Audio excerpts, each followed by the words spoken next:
Found another really interesting video that describes and shows in an animation how stress and anxiety are activated in the human brain. I thought this was really educational and would probably help people to understand what's happening in the brain when they become stressed or agitated or they have anxiety, which a lot of people in the world right now do. Here in America, most people are stressed out from something. Fast-paced life, the kids, work, constant bombardment of social media, constantly having to multitask, brain synapses are constantly firing and overworked. Not enough people are slowing down to relax and basically blocking out an amount of time in the morning and at night, specifically after you wake up or when you go to bed, to relax and just meditate or just find some solace and some peace.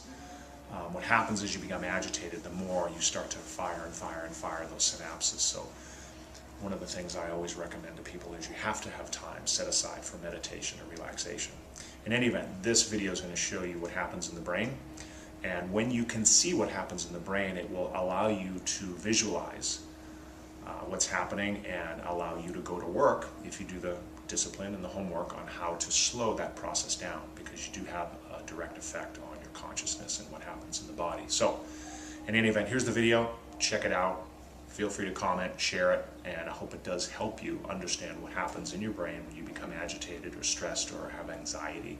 Obviously, we know cannabidiol works within the human cannabinoid system, and it does help to reduce the way the brain processes inflammation and agitation. So obviously the whole goal here is to help people understand how CBD can help them with their anxiety.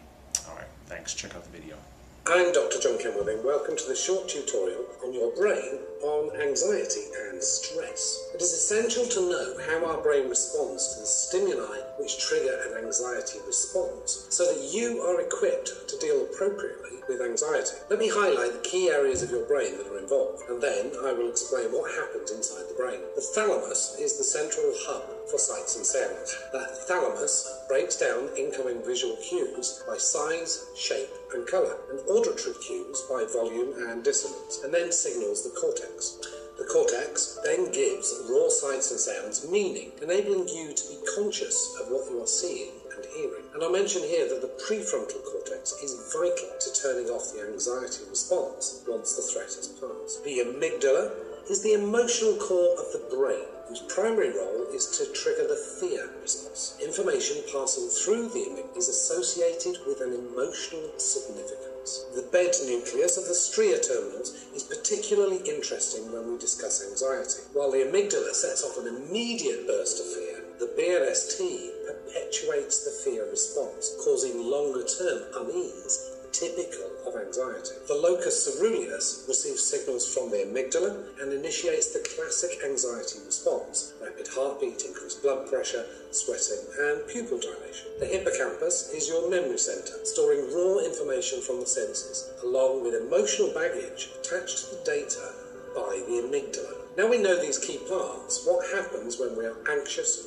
stressed, or fearful? Anxiety, stress, and of course fear are triggered primarily through your senses. Sight and sound are first processed by the thalamus, filtering incoming cues and sent directly to the amygdala or to the cortex. Smell and touch go directly to the amygdala, bypassing the thalamus altogether. This is why smells often evoke very powerful memories or feelings. Any cues from your incoming senses that are associated with a threat in the amygdala, whether that threat is real or not, current or not, are immediately processed to trigger the fear response. This is the expressway.